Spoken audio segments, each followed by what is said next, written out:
तो कैसे हैं प्यारे बच्चों। आज हम केस स्टडी सॉल्व करेंगे चैप्टर सर्कल्स के लिए। ये जो साइकिल की पिक्चर आप देख रहे हैं, इसमें आप देख रहे हैं कि दोनों टायर्स का साइज सेम नहीं है। जनरली जो हम साइकिल देखते हैं दोनों के टायर्स का साइज सेम होता है, सेम डायमीटर्स के होते हैं। बट ये वाली साइकिल जो है वो जनरली यूज होती है माउंटेन वगैरह में, पहाड़ों पे चढ़ने वगैरह के लिए।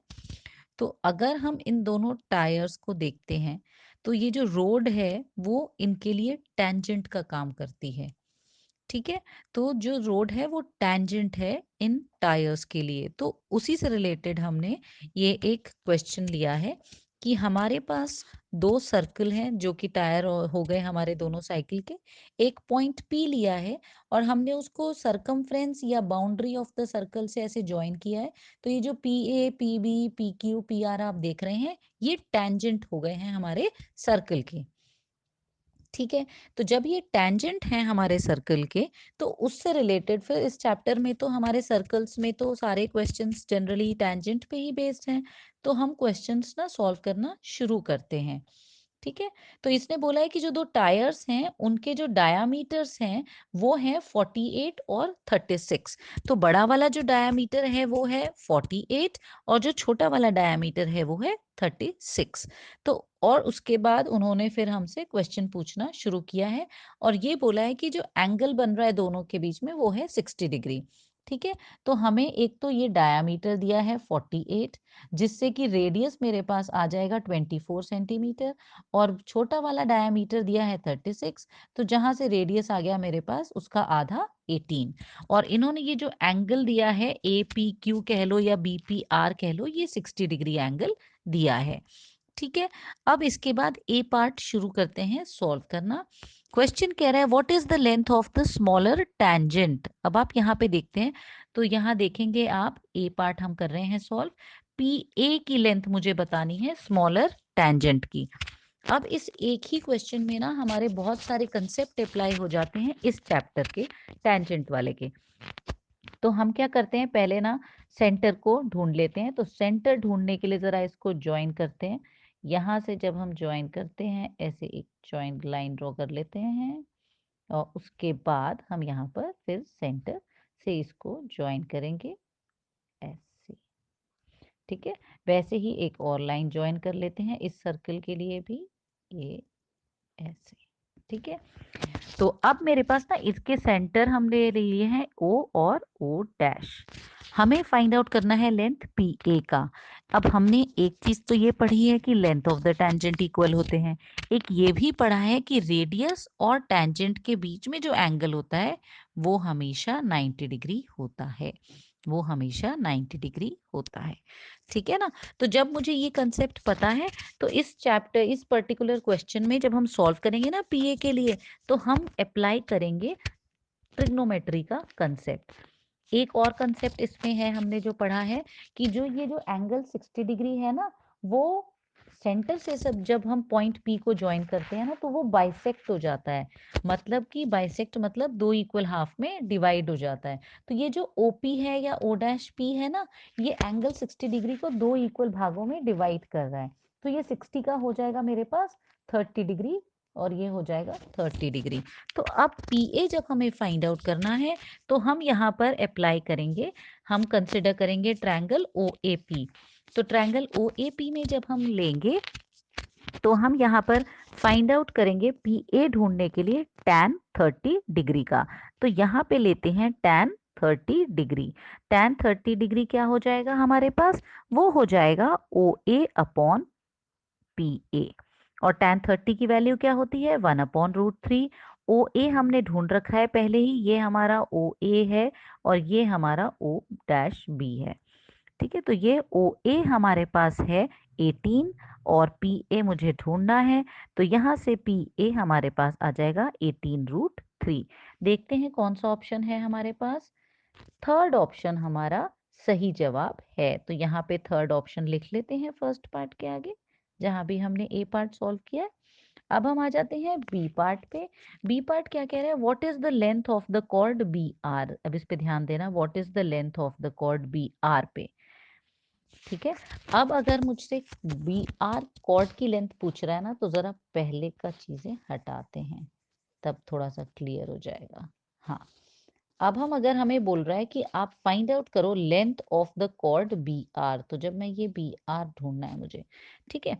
अब जब ये बी आर मुझे यहाँ पे ढूंढना है, तो एक चीज ध्यान रखना कि अभी मैंने बोला था कि पी बी और पी आर की लेंथ इक्वल होगी, क्योंकि लेंथ ऑफ द टेंजेंट्स है और angle opposite equal sides equal होते हैं।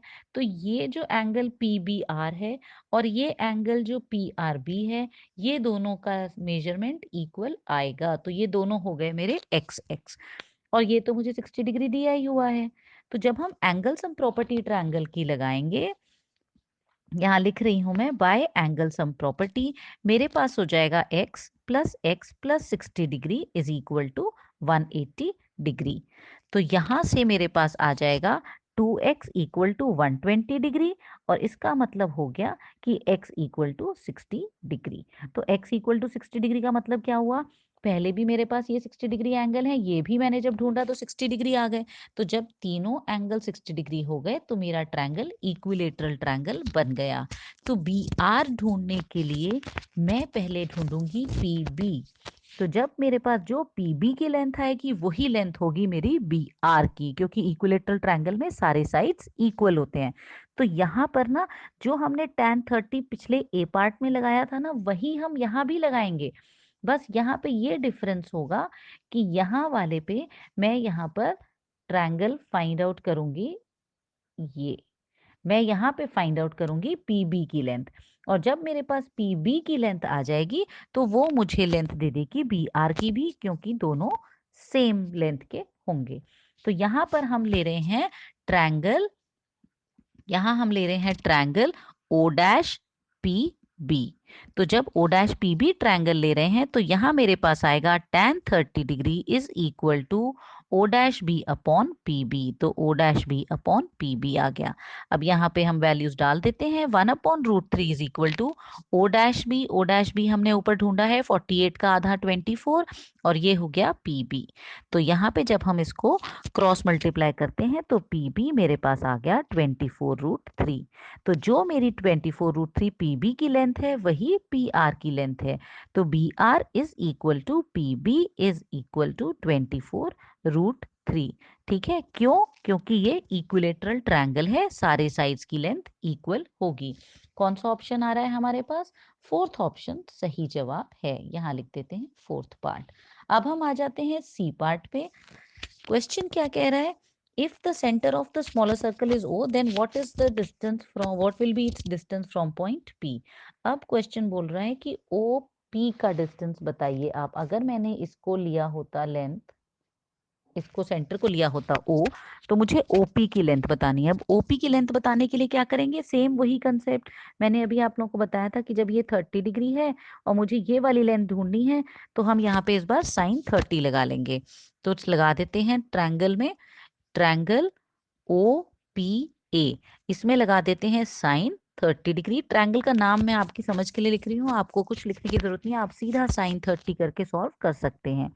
ओ ए अपॉन ओ पी, तो यहाँ से साइन 30 की वैल्यू मुझे पता है हाफ होती है, तो यहाँ पे ये मेरे पास हो गया 18 अपॉन ओ पी। तो ओ पी की लेंथ मेरे पास आ गई 36 सेंटीमीटर। ठीक है, तो यहाँ पर ओ पी की लेंथ आ गई 36 सेंटीमीटर। कौन सा ऑप्शन है हमारे पास? फोर्थ ऑप्शन सही जवाब है। तो यहाँ फोर्थ ऑप्शन मार्क कर देते हैं। अब हम आ जाते हैं डी पार्ट पे। क्वेश्चन कह रहा है कि अगर ओ डैश सेंटर है बिगर सर्कल का, तो find the measure of angle B O dash are.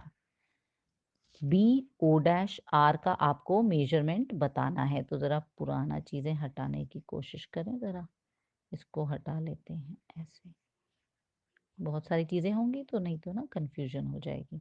ये एंगल बताना है हमको, अगर आप देखते हैं तो ये वाला एंगल, और ये तो 60 दिया ही हुआ है। हमें पता है कि इस ऑपोजिट एंगल्स का सम 180 डिग्री होता है ना, क्योंकि ये तो 90 90 हो गए। तो अगर आप एंगल सम प्रॉपर्टी क्वाड्रिलेटरल का लेते हो तो ये 90 है, इधर भी 90 है, तो चारों एंगल्स का सम 360 होना चाहिए। तो ये तो 180 हो ही गया, 90 + 90, यही दोनों रह गए। तो डायरेक्टली आप यहाँ पर लिख सकते हो, जिनको याद रहता है कंसेप्ट वो डायरेक्टली लिख सकते हैं। Angle B O dash R हो जाएगा 180 डिग्री माइनस 60 डिग्री में, इसका मतलब 120 डिग्री। कौन सा ऑप्शन है हमारे पास? थर्ड ऑप्शन सही जवाब है। अब हम आ जाते हैं ई पार्ट पे। क्वेश्चन कह रहा है E part, find the length of A B. Length हमें किसकी ढूंढनी है? आ जाते हैं फिगर पे, इसकी लेंथ ए बी की। तो हम क्या करेंगे, पहले हम देखेंगे, हमने पी बी की लेंथ ढूंढ रखी है, हमने ये पी ए वाली लेंथ भी ढूंढ रखी है, बस इन दोनों को माइनस कर देंगे, ए बी की लेंथ आ जाएगी।